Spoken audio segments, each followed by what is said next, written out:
So we start with the first speaker, that is Dr. Heidi Mertes.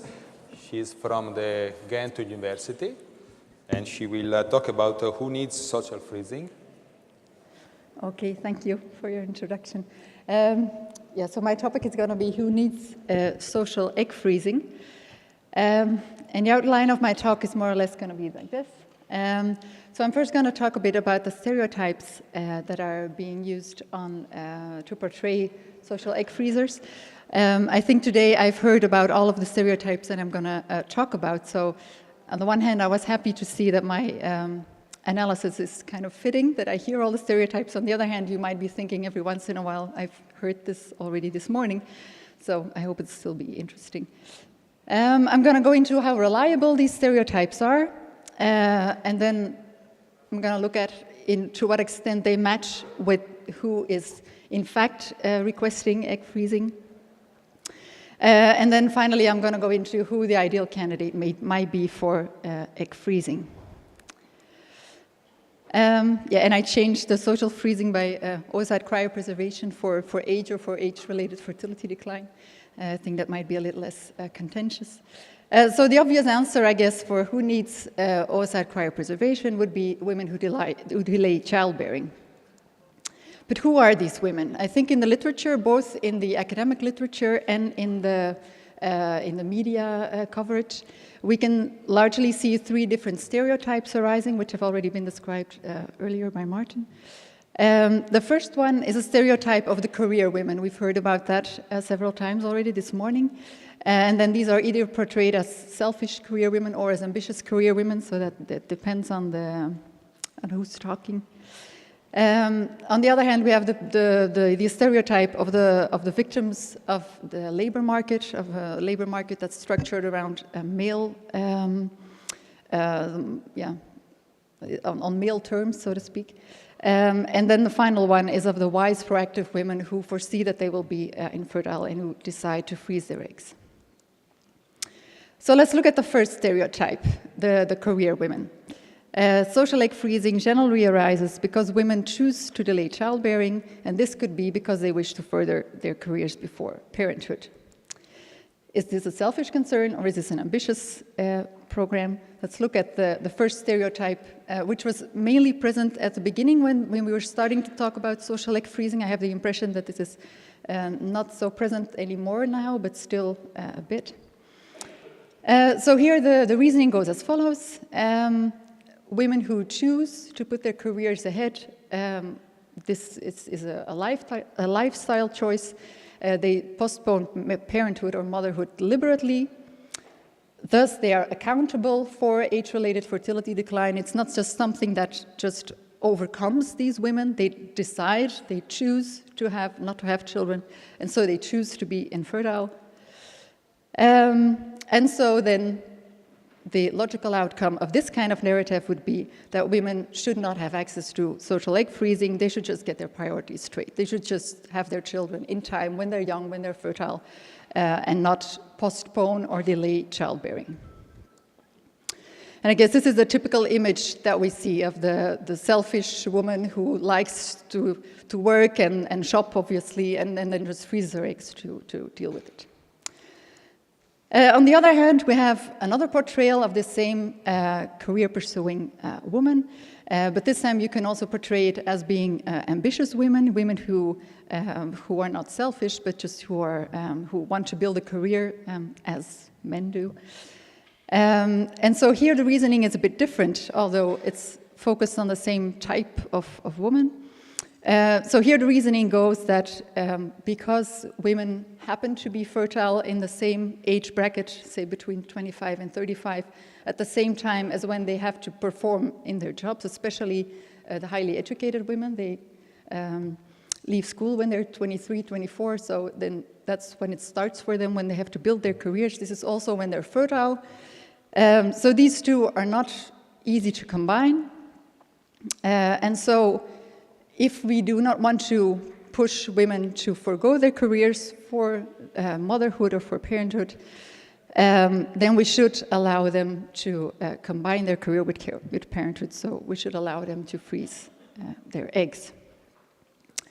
I think this stereotype, for example, is obvious in the Facebook move.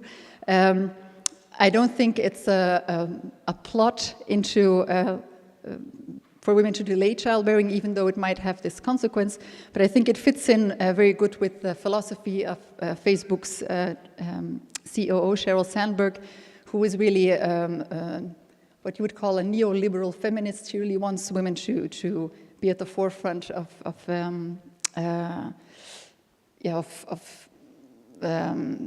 business life and to take important posts in companies. She wants to attract more women to come and work for Facebook.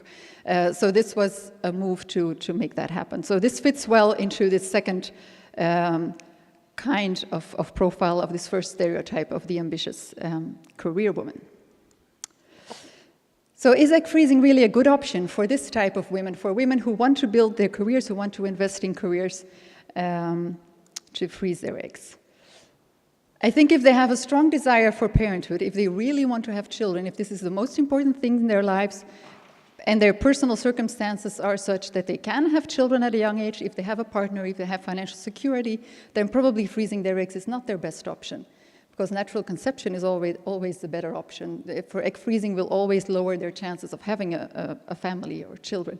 So I think it's important to counsel these women, as has already been said today also as well, to tell them that if they're in these circumstances, then maybe it's not their best option. On the other hand, if these are women who think they will want children in the future, but that might not be sure that they want them already, or that don't have the circumstances under which they would like to have children, for example, if they don't have a stable relationship, if their partner does not want to have children, but they're not sure that they might still change partners and maybe find someone who does want children. In these cases, it might be that egg freezing is a good option for them. I think there are two points of attention, though, here. First one, as I already mentioned, these women should realize that they're not safe once their eggs are banked, that they're expanding their chances of having a pregnancy, but they're not buying a child, so to speak. They're not banking a child. And also, I think it's important, especially given the Facebook story, that the availability of egg freezing, it's good that it's available for those who are not in a position yet to have children, but I don't know if it's good if it starts pushing women to delay even further when they might not want to delay, when they might want to have children at that point and be in the circumstances that they can have children. In these circumstances, their best option would be to have the children earlier rather than to freeze. So let's look at the second stereotype then of the vulnerable victims of a male-oriented society. So, for example, there's this quote of Savulescu, women face reductions in earning capacity and potentially serious financial implications that men do not. In fact, they may have very few choices at all. So, whereas in the first stereotype we were saying, well, these women choose to delay childbearing, either because they are ambitious or because they are selfish. It doesn't really matter on which point you are there, but it seems as though in the first stereotype, women choose to delay childbearing. This stereotype clearly says that women do not choose to delay childbearing. Women are forced to delay childbearing due to the circumstances. So the labor market today is not really adapted to the needs of today. Right now, the labor market, the way it is structured, was very well for our parents' generation when there was the woman staying at home to take care of the children and the husband going out to work to earn money. At this point, you have two partners working, and now it's more difficult to combine career with family responsibilities. And then the argument can go either way. Some people would say, because the labor market is not compatible with having children, this pleads for oocyte cryopreservation. Because it's not fair that if we have this situation in which women cannot combine it, that we would then say, well, but you can't access egg freezing. It seems that in this first line of reasoning, then we should offer it to women, and then we should probably even also reimburse it. If society is structured in this way, then society should also pay for the disadvantages that women incur. On the other hand, there's a narrative that says, well, this is not a good reason to offer egg freezing. On the opposite, it's a very bad reason to offer freezing, because this will maintain the structure, this will make sure that structures are not changed, that employers are not inclined to make jobs more compatible with family responsibilities. So, for example, the last quote there says, technological solutions to social problems may result in a greater degree of repression rather than liberation, which is what we also heard just before lunch. So these are two possible narratives on this stereotype. So is egg freezing a good option for these women? In first instance, my answer would be the same as for the previous stereotype. If women's personal circumstances allow it, and if they really want to have children, if it's their prime priority in life, then probably it's not their best option, and their best option is to put their career aside and to go for children earlier. On the other hand, if they're not in the right circumstances, then it might be a good option. But also here, I think we should remember that even though it might be a good option for many women, we should also, especially in the regulatory field or in the public policy domain, we should always be remembering that by offering egg freezing, we're not solving the societal problem. We should also be trying to make jobs more family-friendly or companies more family-friendly. Now we've come to the last of the three stereotypes, the wise, proactive women. So here I have a quote of Gillian, where are you there? What if some women do want to freeze their eggs at 30 to use at 45 and achieve what's genetically their own baby? Is that decision somehow less moral than using IVF at 45 with low chance of pregnancy, high chance of miscarriage, or using the precious resources of donor oocytes?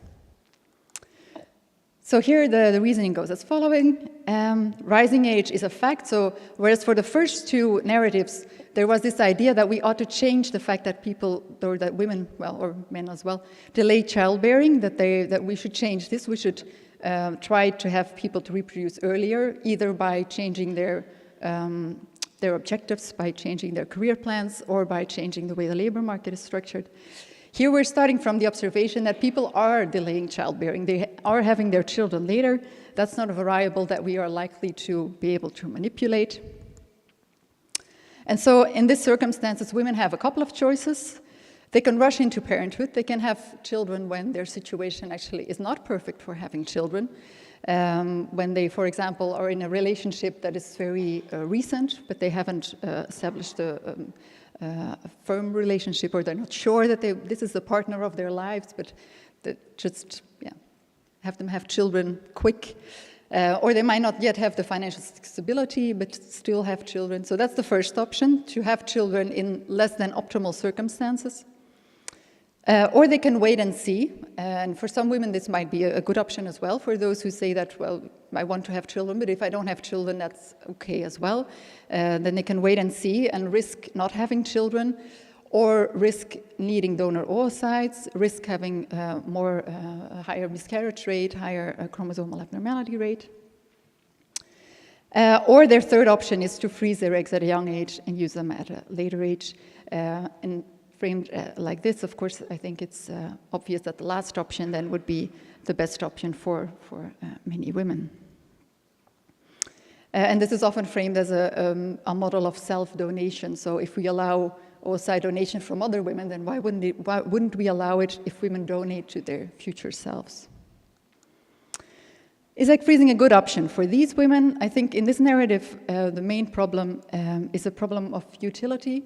We have a bit of a paradox here that if women freeze at a young age, they will have high success rates. The quality of their oocytes will be very good, but the return rate is likely to be low, so cost efficiency is probably not going to be very good. On the other hand, if they freeze later at an advanced stage, obviously the success rates will go down, the quality of their oocytes will be less good, it will be more difficult to harvest a sufficient amount of oocytes. On the other hand, these are the women that are sure that they don't have a partner yet. I put high return rate, and actually maybe if they freeze too late, the return rate may go down again, because if they don't have a partner at 42, then they're not going to have a partner at 45 either, maybe so. So this leaves a very small window of opportunity, and I think that's the problem with egg freezing today, that you have only this small window where the utility might actually be good and cost efficiency might be good. But for this bracket, it might be a good idea to freeze eggs. So how reliable are these three stereotypes? Are these the women that we see in the clinic, or are they the career-pursuing women, or which ones are they?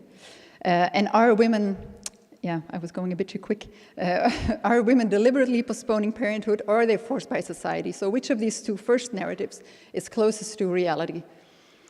Of course, it's a mixed reality.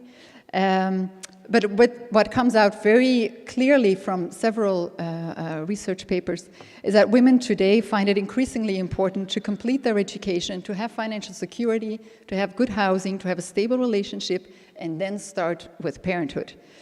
I think these are not selfish concerns. You can't say these are career women that want to have a career and then they put, their children are in second place. Actually, this is a way of putting their children in first place. They're thinking of the best interest of their children. They want to have the security. It's not selfish. These are the right priorities for women to have. Also, this was also already shown this morning in the study by the Noyes group, that 19% of healthy women state workplace inflexibility contributed to delay in childbearing. I'm expecting, although I don't have data, that in Europe it might be even lower because we have, I think, even better policies to combine parenthood and job responsibilities than in the US. So that's a fraction of women. So for a fraction of women, it's the second narrative is true. Narrative is true, but not for all women, certainly not for, 80% it's not. And in Western societies, apparently, young adults consider the ideal age to begin parenting between 25 and 35. So there might be a few years delay due to circumstances, but in general, we can say that people don't really mind to have their children at 30 or 35. They want to have their children at that age. They're not forced to delay. So do they postpone deliberately, or are they forced to delay? I think it's a bit a mix of both. There are some societal constraints, but most people are quite happy to embark on parenthood in their 30s. And those, even if they do delay, it's not a trivial delay. It's because of good reasons that they delay. Then the last stereotype, the one from the wise women, are they proactively freezing their eggs? Are they thinking at age 30, I'm going to freeze my eggs because I'm thinking if I have my career, then I'll have a partner then, and then I will be too old? Unfortunately, as it is today, most women are freezing too late. So whereas the plan might look very good to freeze in time and then use it later, reality might look a bit different. Most women come too late, and then their chances of success may be lower than expected. So this stereotype is not completely correct either. It might be the ideal stereotype, but it's not in sync with reality right now. So who needs social egg freezing? That was the title of my talk. Are it the career-pursuing women, the vulnerable victims of a male-oriented society, or the wise, proactive women, or none of the above? I would say none of the above. So who are the women who need social egg freezing? I think today the ones who do come forward are, which is shown in many studies already now, are the highly educated women. They are usually 38. Maybe I should take down the number a bit because it's starting to decline, maybe 37. Single women who want to have children, but they don't want to have them on their own. They want to have children with a partner. So this is the profile of women who want social egg freezing or who need social egg freezing today. And this is an example of a woman who froze her eggs. And this is a typical story that we hear in media reports, but not so much yet in the literature I found. Egg freezing stopped the sadness that I was feeling at losing my chance to have a child I had dreamed about my entire life.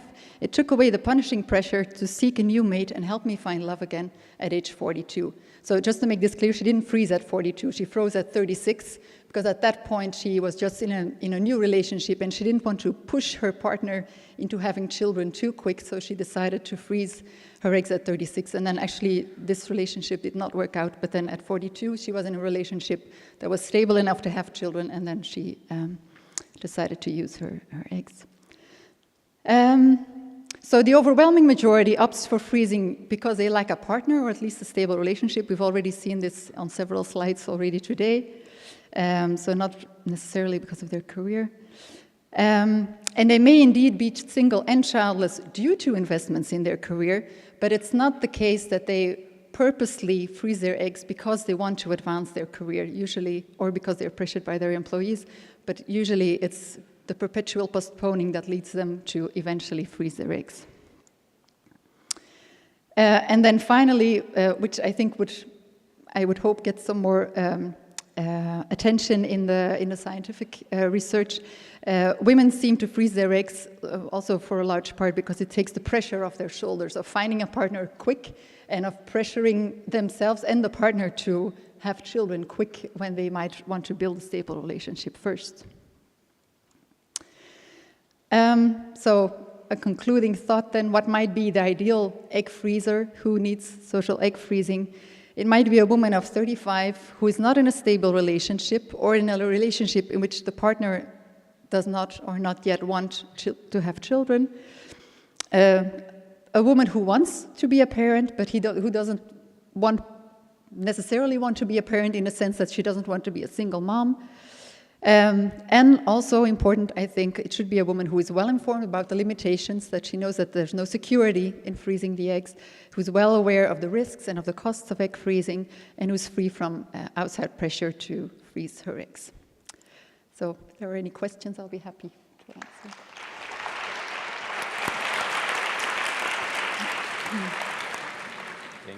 Thank you, Heidi. The paper is open for question. Any question from? Yeah, one here, please.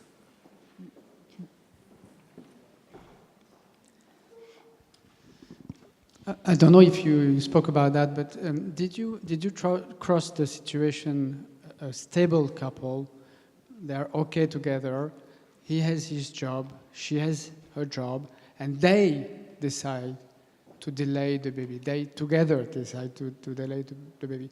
Then they do maybe check their fertility first. Maybe he's not so good and so on. And they together decide to delay the fertility and to freeze the eggs. Is this situation common or? I don't work at a clinic. I'm a bioethicist, so I don't know if it's common, but I'm guessing that it's not common. The studies I've seen from the profiles of the women that are coming are usually without a partner. But I can imagine maybe in the future that this might be an option, but only for those who do not necessarily want to have children, who say we might want children in the future, but we don't want them now. We don't want to lose the opportunity to have children, so we might. So it might be a good indication to freeze. Yes. Any question?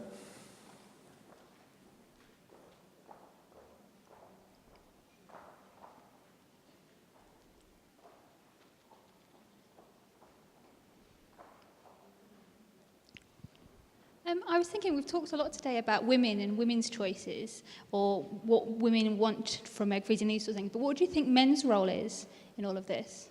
Excuse me, what the men's position is? Well, yeah, but what is men's role in all of this more broadly?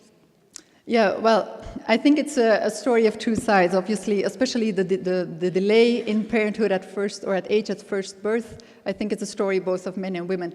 But the ones who come to the clinic are often without a partner, so obviously there's no male involvement at that point. But the delay in parenthood, I'm sure that it's as much for women as for men, that women. Also, the study into the perceptions of young adults when they want to be parents, I think for men it's even a higher rate than for women. So it's the men who want to delay.